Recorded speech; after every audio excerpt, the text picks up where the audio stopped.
پھینک دیا گیا اور اسلام کے نظام کو تباہ و برباد کر دیا گیا۔ میرے دوستو، ان دو مملکتوں کے ختم ہونے کے بعد جب مکاتب و مدارس کا جنازہ نکل گیا اور اسلام کو نقصان پہنچنے لگا تو ہمارے اکابرین نے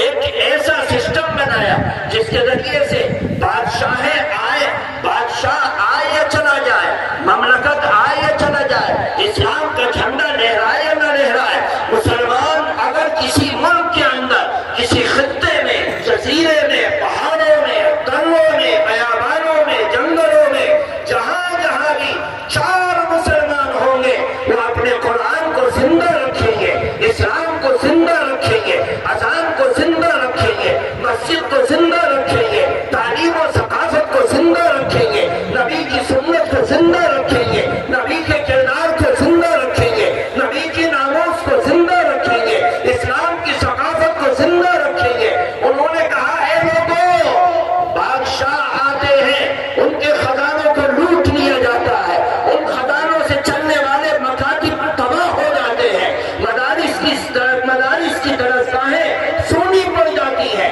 آؤ ایسے ملک کے اندر، ملک کسی کا بھی ہو، نظام کسی کا بھی ہو، قانون کسی کا بھی ہو، دستور کسی کا بھی ہو، تعلیم کسی کی بھی ہو، لیکن مسلمان اپنے پیسے سے، اپنی حلال کمائی سے مزدوری کر کے، محنت کرنے والا محنت کر کے، جفا کشی کرنے والا جفا کشی کر کے، ہل چلانے والا ہل چلا کر، جس طریقے سے بھی کوئی اپنے گھر کے اندر 10 روپے لے کر آ رہا ہے، وہ 1 روپیہ بچا کر اپنے قرآن کی درسگاہ کے حوالے کرے گا تاکہ ہمارے بچے قرآن کے قاری بنے، قرآن کے عالم بنے، قرآن کے سمجھنے والے بنے، قرآن کے مفسر بنے، نبی کے حدیث کے محدث بنے، قرآن اور حدیث کے فقیہ بنے، اور مملکت کسی کی بھی ہو لیکن مسلمان اپنے پیسے سے ان مدارس و مکاتب کو چلائے گا اور قرآن کی حفاظت کرے گا۔ آج مولانا قاسم نانوتوی رحمت اللہ علیہ کی اس سوچ پر یورپ کی گلیوں میں، لندن کے کلیساؤں میں اور برف پوش پہاڑیوں پر، جنگلوں میں، چوکوں پر، چوراہوں پر، جزیروں میں، جہاں تصور نہیں کیا جا سکتا کہ یہاں پر اسلام کا جھنڈا لہرانے والا کوئی ایک زندہ ہوگا، لیکن قرآن وہاں زندہ ہے، قرآن کی تعلیم وہاں زندہ ہے، اسلام وہاں زندہ ہے، اسلام کا پڑھانے والا زندہ ہے، اسلام کے مسائل کو بتلانے والا زندہ ہے، اسلام کی تبلیغ کرنے والا زندہ ہے، اسلام کی تعلیم دینے والا زندہ ہے۔ میرے دوستو، وہ فلسفہ ہمارے ان اکابرین کا تھا جس کا نمونہ آج ان قدیم دینی اداروں میں دکھائی دیتا ہے۔ ایک پیسہ سرکار سے نہیں آتا،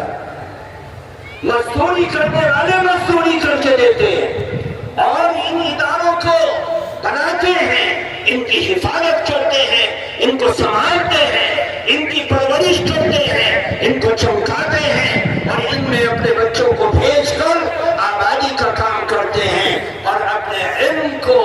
فیض کو حاصل کر کے اپنے گھروں کے اندر دین اور علم کو زندہ رکھتے ہیں۔ میرے دوستو،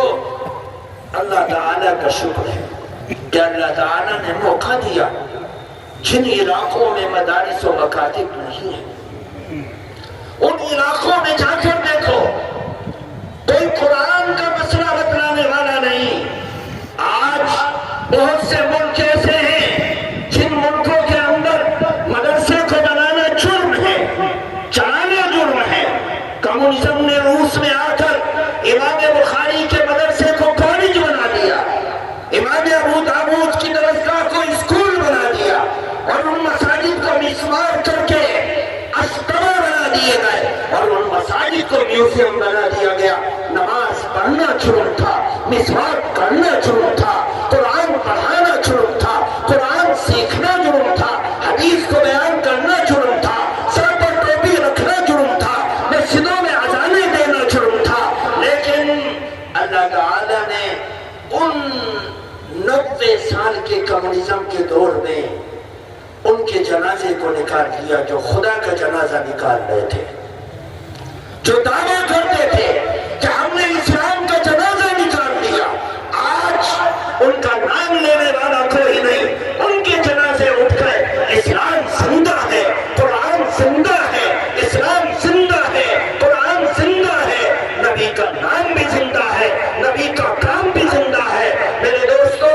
ان اداروں کی حفاظت کرو، ان کو آگے بڑھاؤ۔ ہمارے پاس کچھ نہیں، لیکن کل قیامت کے دن اللہ کے دربار میں نبی کے سامنے کھڑے ہو کر صرف یہ کہہ سکتے ہیں، بار الہ،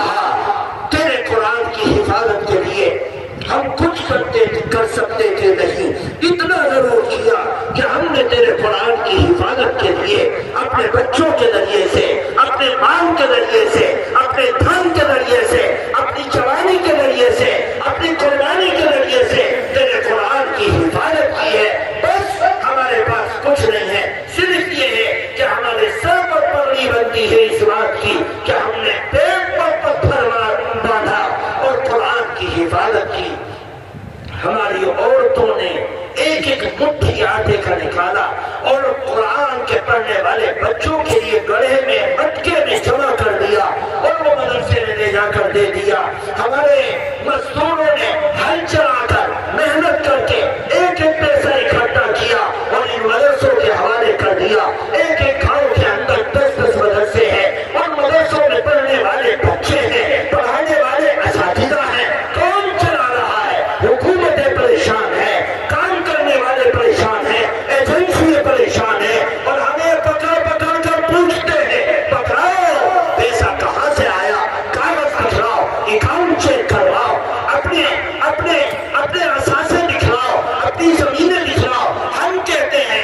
پیسہ آیا، گاؤں سے آیا، دیہاتوں سے آیا، مزدور نے دیا، محنت کرنے والے نے دیا، ملازم نے دیا، کسان نے دیا، کام کرنے والوں نے دیا، رکشہ چلانے والوں نے دیا۔ آج حکومت کی ایجنسیاں پریشان ہیں۔ کتنی ایجنسیوں کے لوگوں نے ہم سے پوچھ لیا یہ پیسہ کہاں سے آتا ہے؟ ہم کہتے ہیں سینہ ٹھوک کر آؤ، قرآن کے نام پر، اسلام کے نام پر، ایمان کے نام پر، علماء کے نام پر، دین کے نام پر آؤ۔ جس گاؤں میں جاؤ گے اللہ مسلمان کو کھڑا کر دیتا ہے، وہ کتنا ہی غریب ہوگا، کچھ نہ کچھ اسلام اور قرآن کے نام پر پیش کر دیتا ہے۔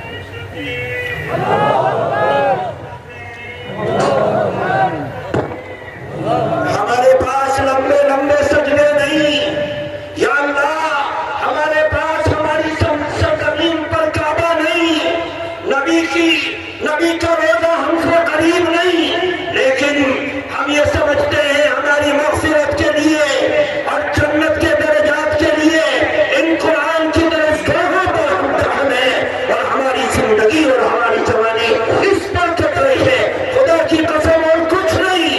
ہم آخرت کا ذخیرہ سمجھتے ہیں ان مدارس کو، حکومت سمجھ رہے ہیں۔ ان مدارس کی حفاظت کے لیے ہم جو کچھ کر سکتے ہیں کریں گے، آگے بڑھیں گے، ان کی حفاظت کریں گے، ان کی چوکھٹ پر ہمارے خون کے قطرے گر